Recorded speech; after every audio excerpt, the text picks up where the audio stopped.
जिस प्रकार से आज अभी आचार्य जी के मुख से आपने सुना एकादशी का महात्म्य, वैसे तो बहुत बड़ा टॉपिक है। शॉर्टकट में हम लोग इसको समझने का प्रयास करेंगे। उससे पहले सभी लोग अपने इष्ट देव को प्रणाम करेंगे, क्योंकि आज एकादशी है। एकादशी में भगवान विष्णु का विशेष महत्व माना गया है। और अगर भगवान विष्णु की अगर बात किया जाए तो हमको जो मार्गदर्शन कराने वाले होते हैं वो हमारे सदगुरुदेव भगवान होते हैं। गुरुदेव जो हमको भगवान के समक्ष या भगवान की कृपा प्राप्त कराने में उनकी अहम भूमिका होती है।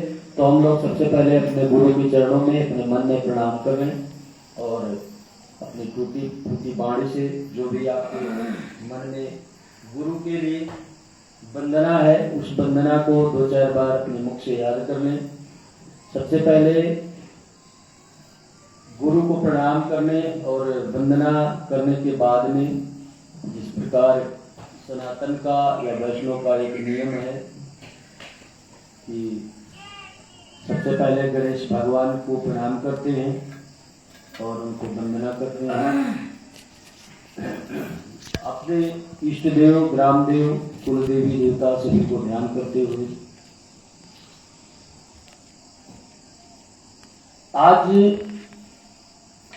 जो एकादशी है, पहले सूक्ष्म तरीके से आप लोग ये समझिए। हम लोग गृहस्थ जीवन में रहते हैं तो एकादशी के दिन हम लोगों को क्या करना चाहिए, क्या नहीं करना चाहिए, ये एक बहुत बड़ा कंफ्यूजन लोगों के दिमाग में होता है, रहता है। और इसके बारे में जानना भी चाहिए हम लोगों को। फिर व्रत के बारे में हम थोड़ा सूक्ष्म तरीके से बताएंगे। तो एकादशी जो है ना, ये एक भगवान विष्णु का बहुत बड़ा पर्व माना गया है। और एकादशी पूरे वर्ष में 24 होती है, वैसे तो 26 मानी जाती है। उसका रीजन दूसरा है। और तीसरे वर्ष में अधिमास लग जाता है, जिसको आप मलमास कहते हैं। तो मलमास और अधिमास, वैसे मलमास अधिमास दोनों में अंतर है। जिस महीने में, ये निर्णय सिंधु का टॉपिक है, जिस महीने में 2 बार संक्रांति आती है उसको मलमास कहा जाता है। और जिस महीने में 2 अमावस्या हो जाती है उसको अधिमास कहा जाता है। तो इतना आप जाने, मलमास और अधिमास में अंतर यही इतना है। एकादशी जो होती है वो 26 होती है, लेकिन ये उद्यापन के समय रखा जाता है।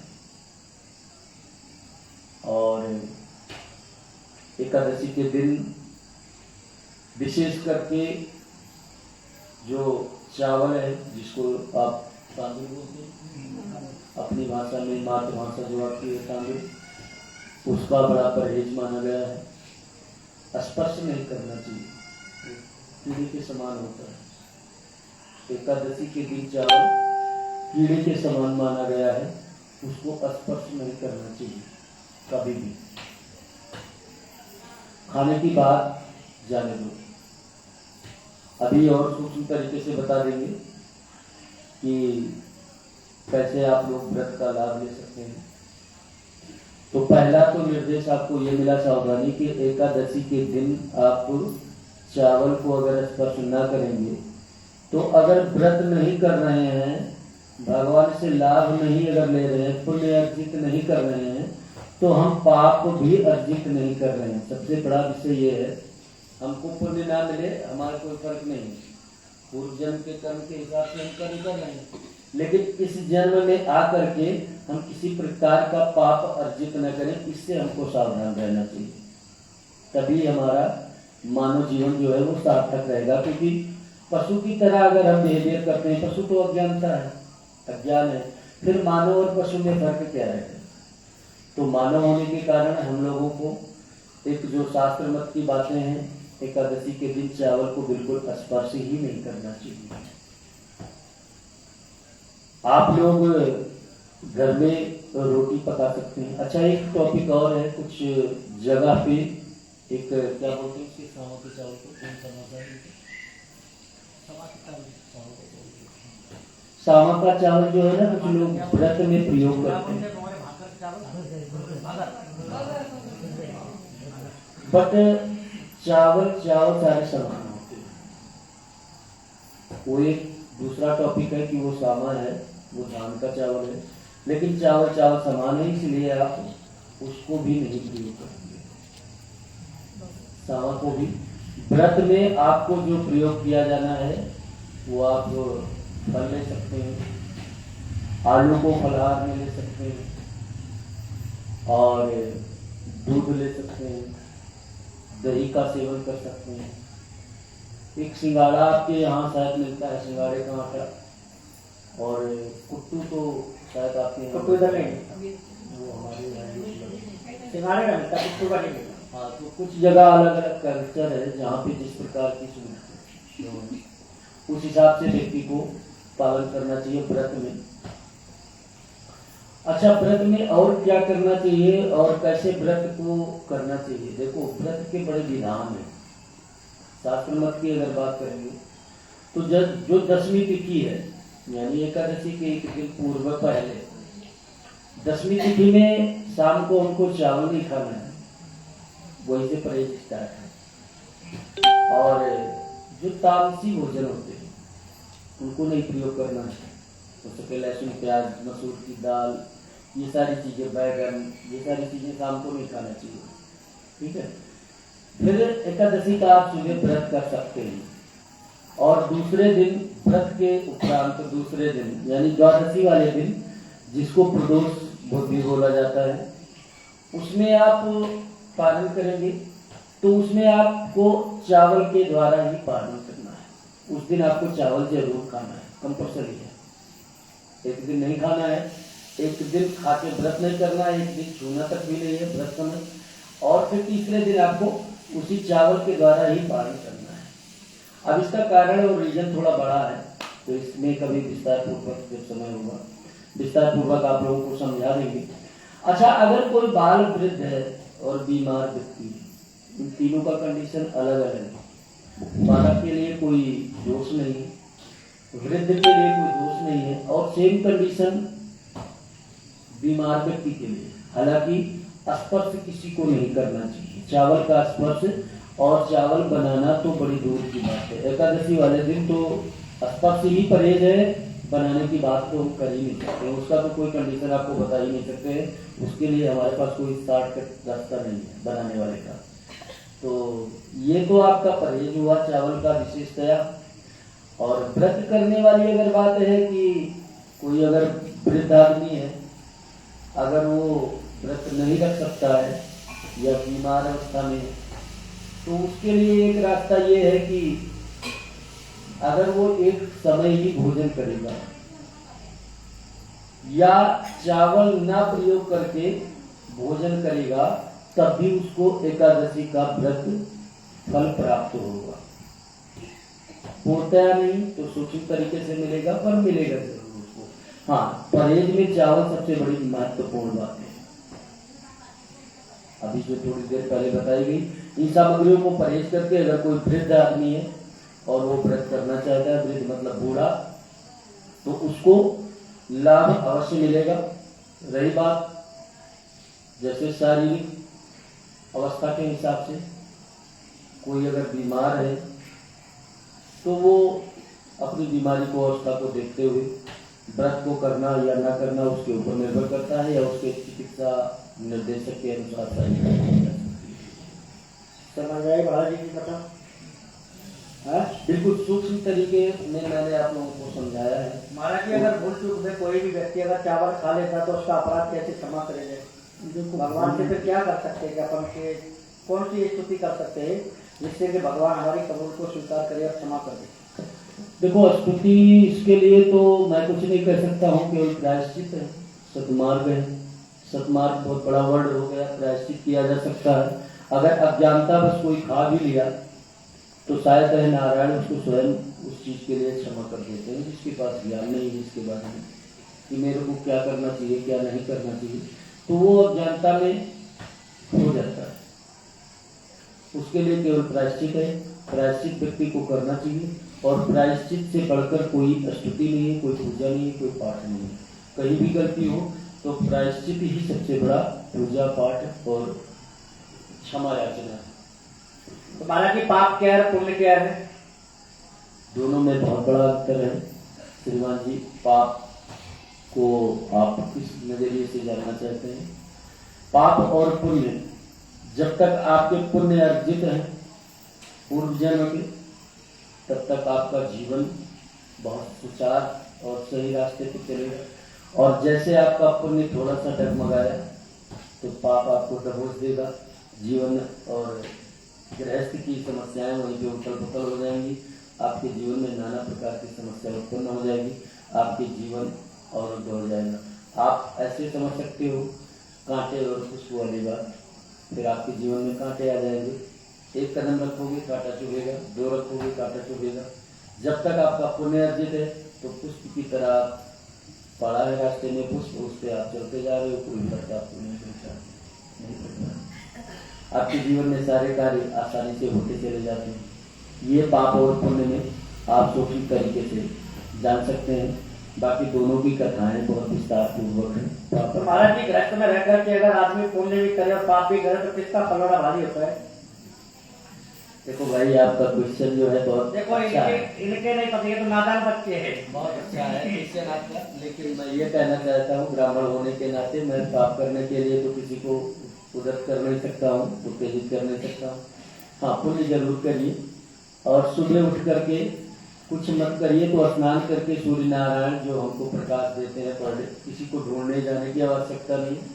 हर व्यक्ति को पता लगता है कि सूर्य नारायण उदय हो चुके, निकल चुके हैं। उनसे 2 मिनट के लिए, ना ज़्यादा सही 1 मिनट के लिए, 15 सेकंड के लिए हाथ जोड़कर प्रार्थना करें, प्रभु हमको हमारे परिवार को सब बुद्धि दो, आरोग्यता दो हमको। तो ये सबसे बड़ा पुण्य आपका माना जाएगा। बाकी बहुत सारे कर्म में फंस जाएंगे तो गृहस्थ में सभी लोग कर्म को नहीं ध्यान रख पाते। तो महाराज जी हम ग्रंथ कहता है, देवी भागवत में सारे ग्रंथ कहते हैं कि हम परमात्मा के बंदे हैं। तो फिर इंसान अपनी औलाद पे इतना हकी क्यों जमाता है? क्योंकि उसने जन्म दिया, उसका भी तो अधिकार है ना। तो फिर हम माया में क्यों भटक जाते हैं? बहुत अच्छा क्वेश्चन आपका। देखो, ईश्वर अंश जीव अविनाशी।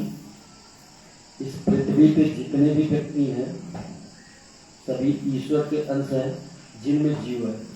जीव अविनाशी, जीव कभी मर नहीं सकता है, कभी उसका विनाश नहीं हो सकता है, और सब ईश्वर के अंश हैं। जिस प्रकार से बताया गया है, ईश्वर अंश जीव अविनाशी।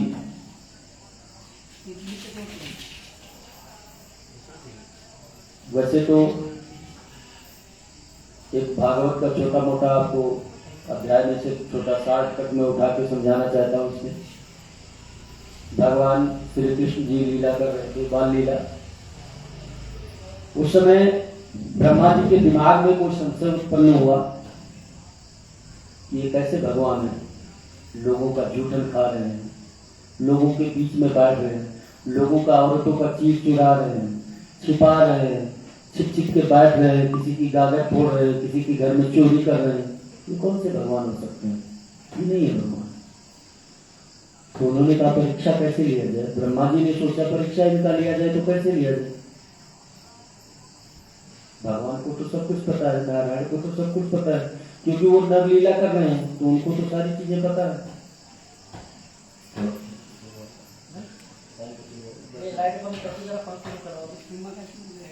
तो ब्रह्मा जी के मन में विचार उत्पन्न हुआ कि इनकी परीक्षा की जाए। तो पृथ्वी लोक पे आए और जहां भगवान लीलाएं कर रहे थे तो उस समय वर्तमान में वो गवे चरा रहे थे। गौवा समझ रहे हैं आप लोग, गाय समझ रहे हैं आप लोग। गवे को चरा रहे थे वन में और बंसी बजा रहे थे, मस्त थे। ब्रह्मा जी ने आए तो उन्होंने सोचा कि ऐसे तो परीक्षा ली नहीं जाएगी, इनकी गाय को ही चुरा ले जाते। जितनी गाय बचले थे सब ग्वाल बाल सबको गायब कर दिए। ब्रह्मा जी ले गए ब्रह्मलोक को। अब क्या हुआ, थोड़ी देर बाद ये पता लगा, जब भगवान ने अपनी योग माया से देख लिया कि ये तो ब्रह्मा का काम है और ब्रह्मा ने परीक्षा लिया है, तो उन्होंने नाना प्रकार के रूप धारण कर लिए। गाय भी बन गए, बछड़ा भी बन गए, ग्वाल भी बन गए, ग्वाल की लाठी तक बन गए, यहाँ तक ग्वाल के शरीर के वस्त्र तक बन गए।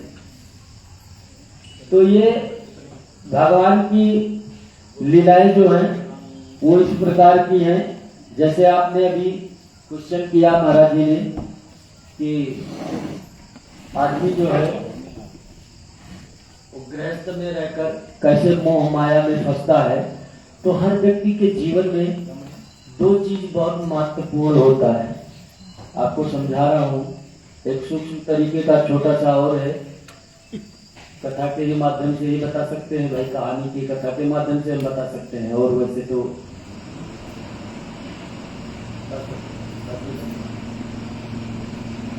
कथा के माध्यम से आपको बता रहे हैं। एक गांव में, जैसे एक गांव है, ऐसे मान लीजिए उदाहरण के तौर पे, या कोई दूसरा गांव ले लीजिए, पूरे गांव के वासी वहां रह रहे थे, बहुत काफी समय व्यतीत हो गया, तो वहां पे बारिश नहीं हुई,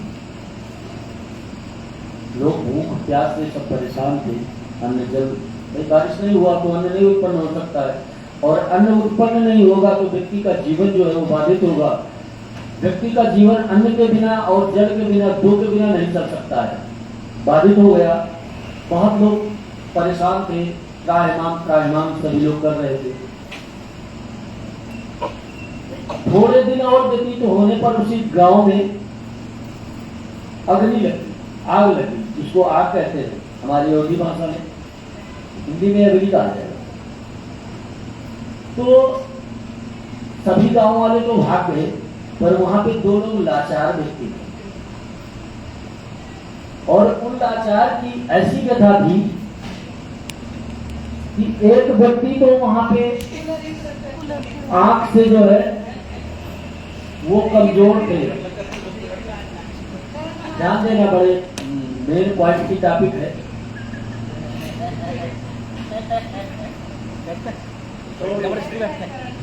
महाराज जी बहुत ध्यान देने वाली टॉपिक है, मेन टॉपिक पे आप लोग ध्यान मत भटकाइए। दो लोग बड़े असहाय थे, एक नेत्र से विहीन थे और एक पैर से विहीन। पूरा गांव तो भग गया, क्योंकि अग्नि जलने के बाद, अग्नि जलने के बाद तो हर कोई अपना प्राण बचा लेगा, लेकिन अब दो लाचार हैं। एक बिना नेत्र वाला जिसके पास पैर है, वो अगर भग रहा है तो बिना नेत्र से देखे भग रहा है, जिधर लौ जल रही उधर ही जा रहा है। और जिसके पास नेत्र है, पैर नहीं है, वो बेचारा जलने के लिए मजबूर है। प्रकृति की लीला देखो, जैसे भगवान ने कहा ना, अभी आचार्य जी ने पूछा कि ये मोह माया ममता में रह करके भक्ति कैसे किया जाए। इसको हमको अपने ही दिमाग से, अपने ही विवेक से सोचना पड़ेगा। फिर दोनों आपस में विचार करते हैं कि आप मेरा सहारा बन जाओ। ये खास करके युवा पीढ़ी तो यहाँ पे है नहीं, सभी बुजुर्ग बैठे हैं, युवा पीढ़ी के लिए ज्यादा बेस्ट था ये कथा है। हाँ, युवा पीढ़ी के लिए ये ज्यादा बेहतरीन था। लेकिन ध्यान रखने वाली और ध्यान से सुनने वाली बात ये है ना, दोनों ने आपस में विचार किया।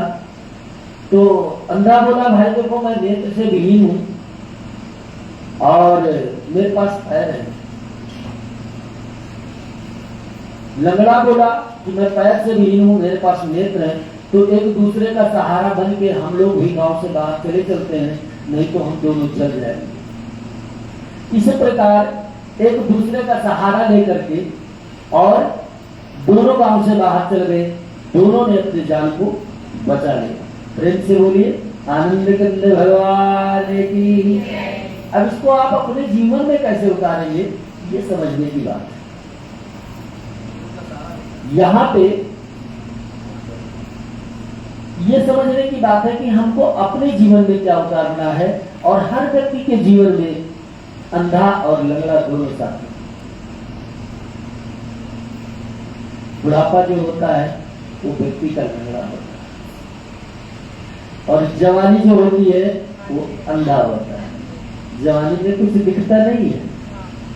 सभी लोग लगभग जो थोड़ा सा उम्र में बढ़ चुके हैं, सबको अनुभव हुआ होगा। अपनी अपनी जवानी को याद करिए तो अपने बल के आगे संसार को फेल माना जाता है। होता है नहीं होता? संसार ढका हुआ है। थोड़ा सा बच्चा युवा हुआ 22-25 का, तो उसको सब कुछ जीरो दिखाई देता है। ये तो मेरे सामने धूल के सवाल से ऐसे करूंगा, चुटकी से मसोड़ दूंगा। लेकिन वो जब वहां जाता है तो उसके ताप से कैसे जलता है, क्योंकि वो अंधा है, जवानी अंधी है, कहीं गलत काम किया, कहीं समाज में गया, लड़ाई झगड़ा किया, दंगा फसाद किया, तो वो जलने लगा उसके ताप से। फिर उसको कौन मिलता है? उसको अंधा मिलता है। अंधा कौन है? लगड़ा मिलता है। लगड़ा है बुढ़ापा। तो वो जो बुढ़ापा, बूढ़ा आदमी जो घर में है, वो उसको ऐसा विवेक बताता है कि इस रास्ते से आप निकलो। रास्ता दिखाने वाला वही है जो लगड़ा है। और जो अंधा है उसको तो दिखता ही नहीं, वो सोचता नहीं, उसको तो केवल ताकत दिखती है कि हमारे तो बल है, बाहु में बल है। तो इसी प्रकार हर व्यक्ति को अपने जीवन में जवानी को बहुत संभाल के रखना चाहिए, यानी अपने माँ बाप का या अपने से जो बड़े हैं उनका सम्मान करके, उनसे राय दे करके अपने जीवन को बिताना चाहिए। और जो बूढ़े लोग हैं उनका हमेशा सम्मान करना चाहिए। इसी में उन लोगों की भलाई है जो युवा पीढ़ी है, आज की नई पीढ़ी जो उभरती आ रही है। इस प्रकार आप लोग अपने जीवन में इसको उतार सकते हैं। और जो अभी महाराज जी ने पूछा बहू बेटे और गृहस्थ के बारे में, पति वगैरह के बारे में, कल साथ मैंने आत्मदेव की कथा आप लोगों को सुनाया था। तो आपका शरीर ही आत्मदेव होता है, कोई दूसरा नहीं।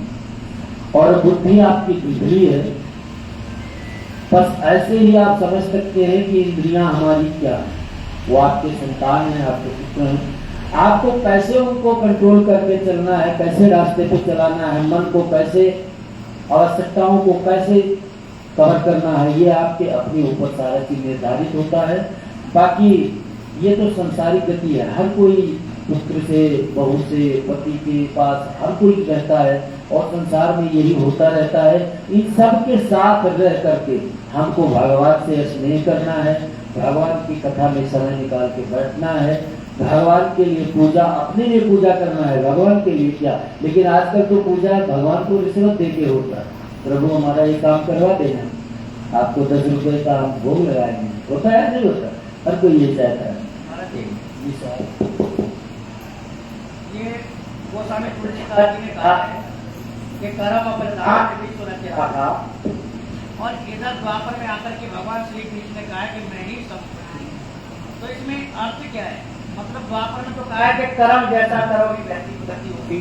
इधर द्वापर में भगवान श्री कृष्ण अर्जुन को समझा रहे हैं कि सब कुछ मैं ही हूँ, मैं ही पर ब्रह्म हूँ, यानी मैं ही मन में ही सृष्टि समाई है। सृष्टि से सृष्टि अंदर मेरी सब कुछ जीव अवनाश जो भी है सब मेरे अंदर समा जाता है। एकदम गोस्वामी तुलसीदास जी लिख रहे कर्म प्रधान विश्व करेना, कर्म प्रधान बताया उधर, इधर फिर ये क्या मकसद है ये समझ नहीं आता।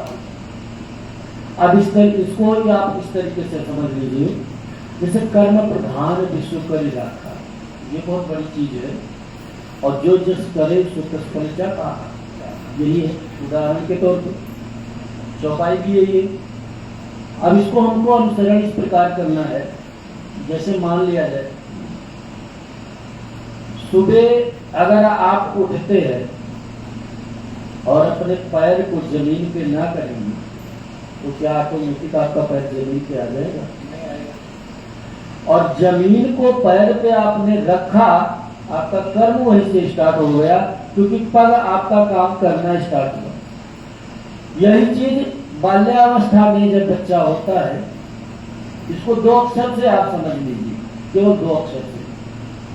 हमको जब विद्यालय में पहले जब प्राइमरी वाले टीचर जब मिलते हैं या माँ बाप मिलते हैं, आजकल तो प्राइमरी वाले शायद बच्चे कम पढ़ते होंगे, आजकल कोई नहीं पढ़ाता है प्राइमरी, लेकिन फिर भी उनको ज्ञान कराया जाता है कि अक्षर का या का के बाद आपको बताया जाता है। तो आप भी इसको इस प्रकार से अनुसरण करिए, बिना कर्म के आप कुछ कर नहीं सकते हो। दूसरी बात यह है, जो जस करे सो तस फल चाहा, ये आपका जानने का तात्पर्य है। जैसे मान लिया जाए उदाहरण के तौर पे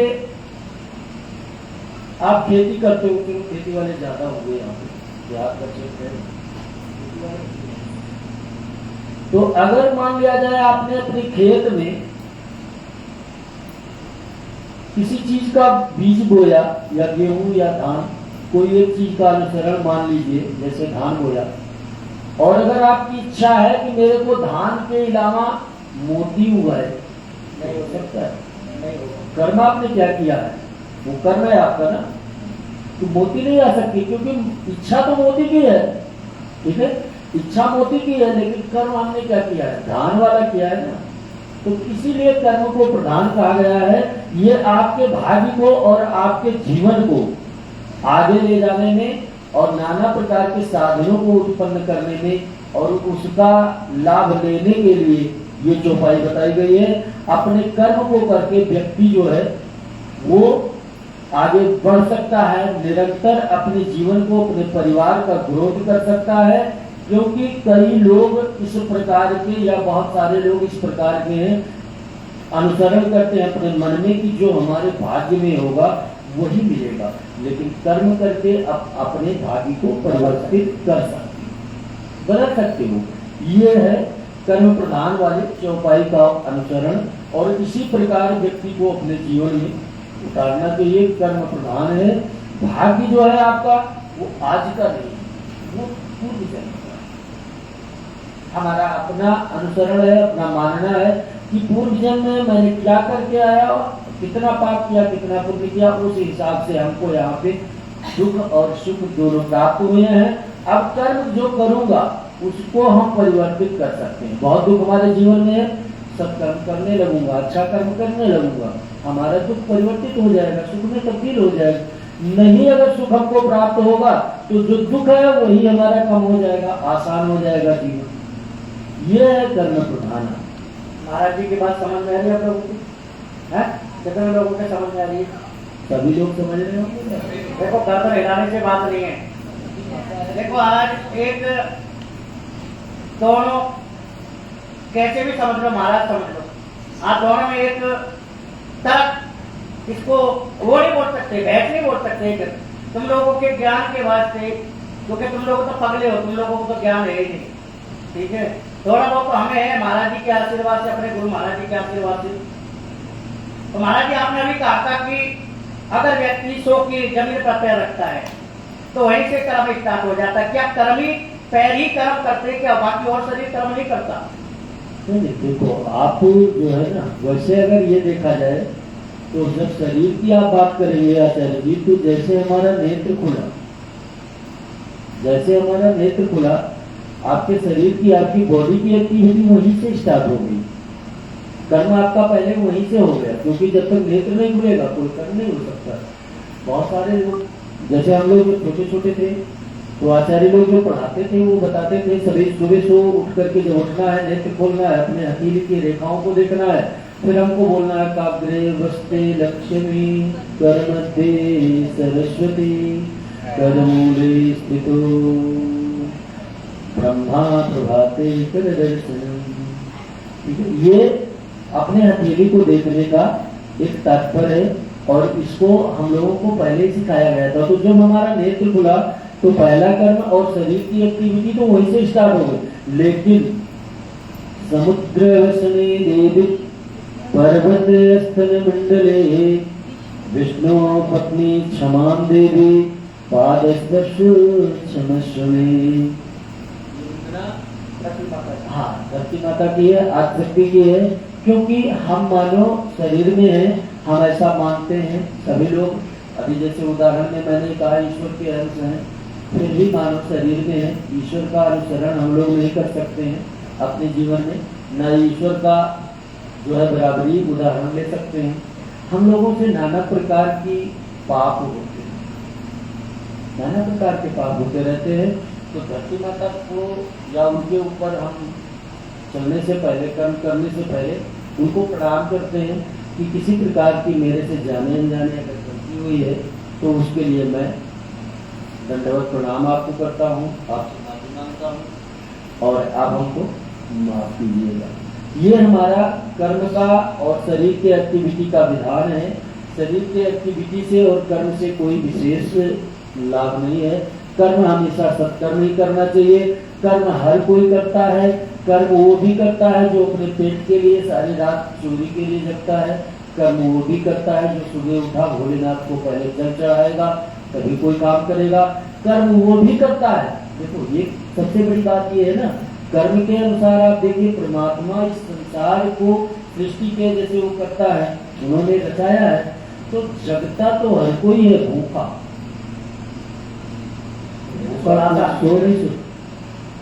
कितनी बड़ी बात है। आप ध्यान दीजिए इस बात को। एक पौधा जो है ना, छोटा सा पौधा, शाम तक उसको भी किसी न किसी के माध्यम से जल मिल जाना है, यानी उसका जल ही आहार है। तो परमात्मा किसी को भूखा सुला नहीं सकता है कभी भी, अगर कोई व्यक्ति कर्म करता है। हाँ, कर्म सत्कर्म होना चाहिए। भाई देखो, मैंने उदाहरण के तौर पे भी तो बता दिया कि चोरी करने वाला भी कर्म करता है ना, लड़ाई करने वाला भी कर्म, पुलिस अपना कर्म करता है, डॉक्टर अपना कर्म करता है ना, पुजारी अपना कर्म करता है। पुजारी सुबह उठ के क्या करेगा, जो आचार्य है पुजारी क्या करेगा, भगवान का सेवा करेगा। पुजारी धूप करेगा, अगरबत्ती करेगा, है ना। डॉक्टर क्या करेगा, डॉक्टर भी भगवान से प्रार्थना करेगा, लेकिन अब वो उसकी मजबूरी है, उसके पेट का सवाल है, तो एक बार जरूर बोलेगा, प्रभु शाम तक एक क्लाइंट हमको दे देगा, है ना। वो चाहे बीमार है, तो ऐसा तो कोई कह नहीं सकता, लेकिन हर कोई कर्म अपना करता है, बस ये स्वरूप अलग अलग है। वही व्यक्ति जो है वर्दी पहन लिया तो वो डंडा ले लिया, वो क्या हो गया, होमगार्ड हो गया, थानेदार हो गया। वही पिस्टल लगा लिया तो वो थाने का इंचार्ज हो गए। व्यक्ति एक है, स्वरूप उसके अलग बढ़ते जा रहे हैं। तो ये सब परमात्मा की प्रकृति का देन है। सब व्यक्ति संसार में मनुष्य स्वरूप में है। अगर देखा जाए तो हर कोई अपने अपने कर्म के अनुसार ही अपना अपना वेश बना के रखा हुआ है। भाई हमारा और आपका कर्म है, अच्छा कर्म था या अच्छा कर्म कर रहे हैं, चाहे इस जन्म को सुधारने के लिए, चाहे पूर्व जन्म का पुण्य प्रबल है, तो भाई देखो भगवान की सेवा में तत्पर है, उनकी कृपा है, उन्होंने अपने शरण में बिठा लिया। एक तो ब्राह्मण कुल में जन्म हुआ, सबसे उत्तम बात। दूसरी बात, ब्राह्मण के बजाय उन्होंने अपने चरण में सेवा बिठा लिया, सेवा करने के लिए, कितनी अच्छी बात है। तो अब इनके सामने ही बैठ करके अगर मैं थोड़ा सा चोरी करूं कर्म के लिए, तो मैं ज्ञान किसी को नहीं बांटूंगा, तो मेरे से मूर्ख कौन है, फिर मेरा दोष कौन लेगा, मैं ही लूंगा ना।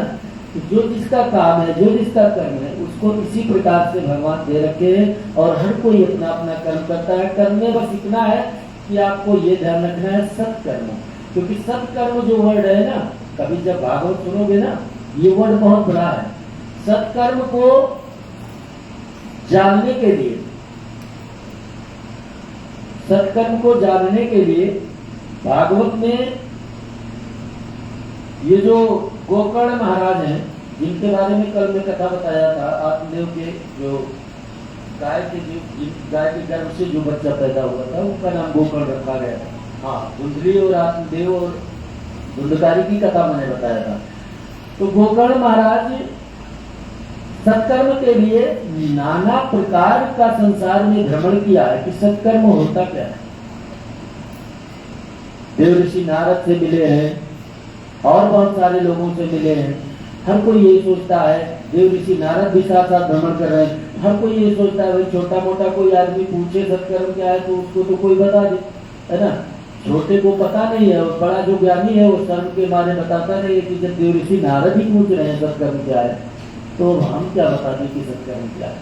तो ऐसे ऐसे करके इनको आगे चल के सनत सनंदन सनत कुमार, ये जो 4 सृष्टि का पहले ऋषि उत्पन्न हुए थे, इनके द्वारा सत्कर्म का मार्गदर्शन कराया गया है।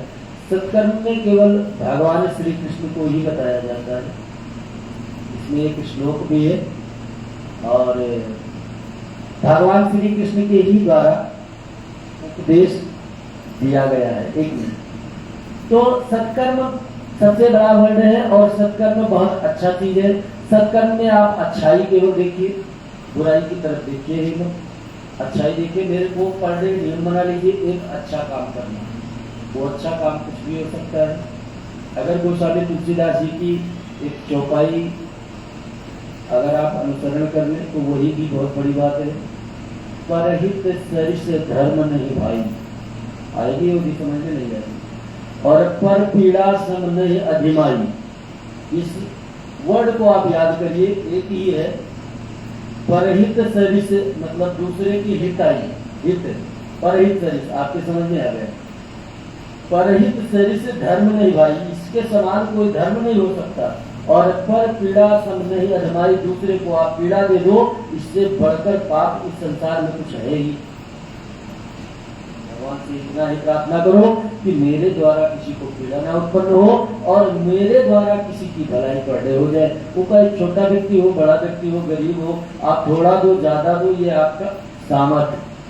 प्रेम से बोलिए आनंद कंद भगवान की जय, बोले गोविंद भगवान की जय, बोले दत्तात्रेय भगवान की जय,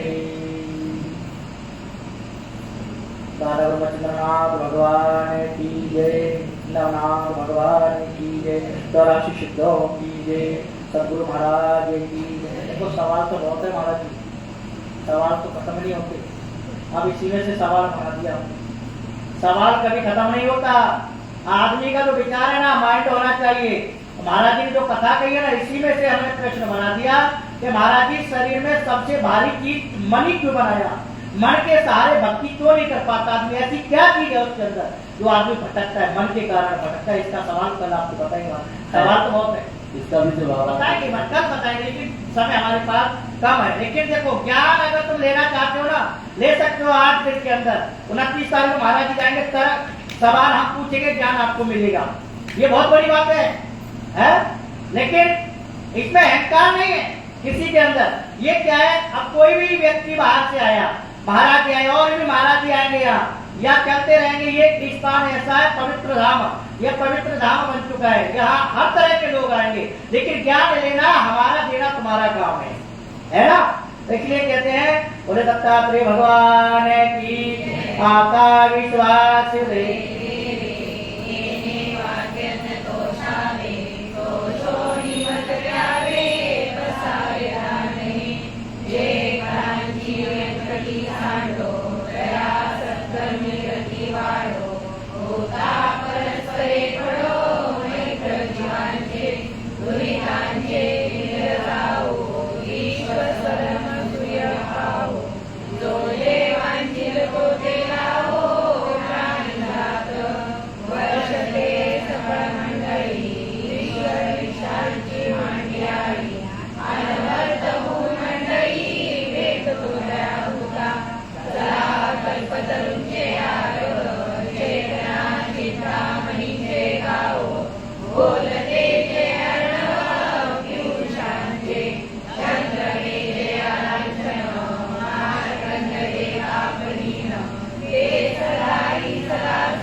भक्तों से गोरखनाथ भगवान की और हरि विठला भगवान की।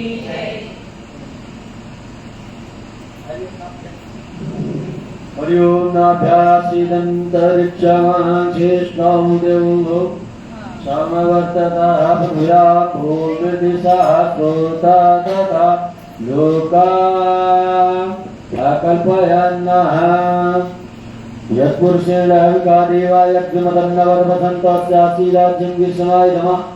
शरद्धवि अन्नपूर्णे सदा पूर्णे शंकर प्राणि वल्लभे ज्ञान वैराग्य सिद्ध्यर्थं भिक्षां देहि च पार्वती। पार्वती माता च पार्वती देवी पिता देव महेश्वरा धन्य बान्धवाश्च भक्ता स्वदेशो गुणत्रयम् तत्रातरा दक्षिण घटाचारं भक्ष भोजन च नैवेद्यं निवेद्यम् ओम प्राणाय स्वाहा ओम व्यानाय स्वाहा ओम उदानाय स्वाहा ओम समानाय स्वाहा ओम अमृताभिधानमसि स्वाहा।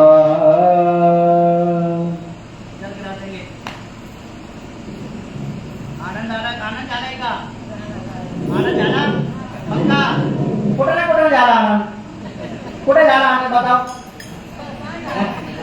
कुठे आनंद झाला सांगा माईला झाला कुठे झाला आनंद कुठे झाला हृदय में झाला मठ पे नहीं झाला आनंद हाँ भैया बोला ना मठ पे आनंद झाला आत्मा तृप्त होला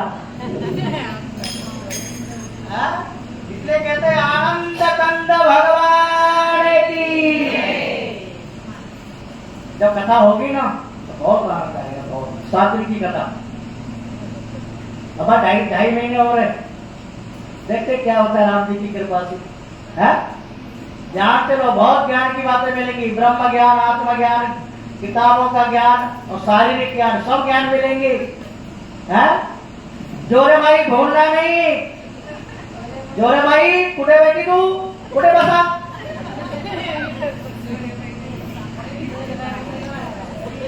मागे नहीं बसने का जोरे भाई इकडे पुढे बसने का पुढे बसा पुढे। बहुत अच्छी माई है बहुत साहब तुम बहुत अच्छे लोग बहुत अच्छे। तुम लोगों को पता नहीं तुम कितने अच्छे हो।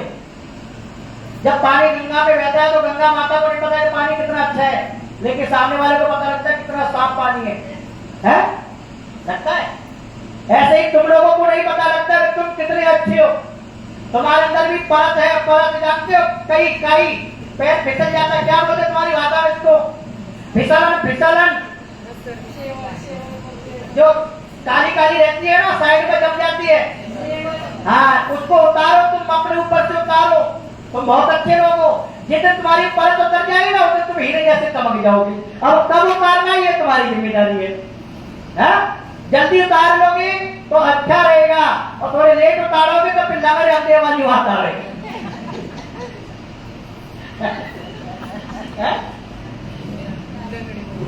देखो लौकर चला 8 साढ़े 8 बज गए लौकर चला वही बात नहीं। अब ज्ञान लोगे तो 8 तो बज रहे ना। अरे तुमको तो कुछ नहीं हमारी जोरे माई को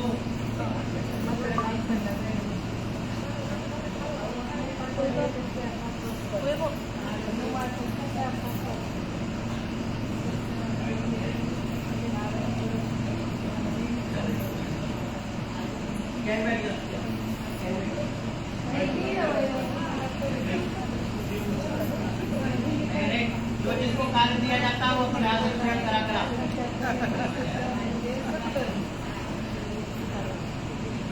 आनंद झाला ना भाई हाँ ये समाज का आनंद काम आवेगा। इतना भजन कर मस्त जवानी में बुढ़ापा कितने सीखा है ये बाद में काम आएंगे भजन। जब राम की जगह पर नाम निकलेगा ना तब काम आएंगे।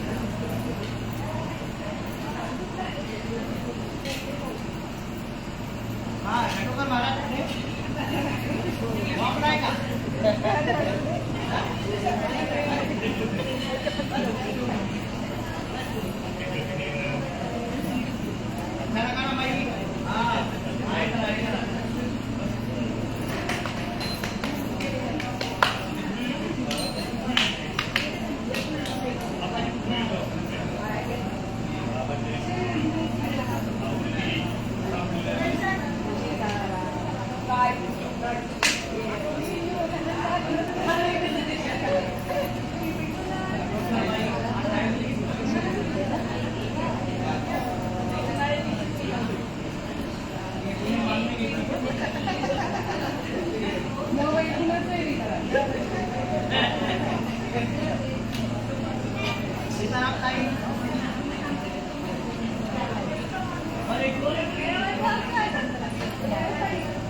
कुछ काय करायचं? फेसबुक लाईव्ह आता लाईव्ह वर बोलायचं. ए परा इकडे रे बाबा. बंद करी फेसबुक लाईव्ह बंद कर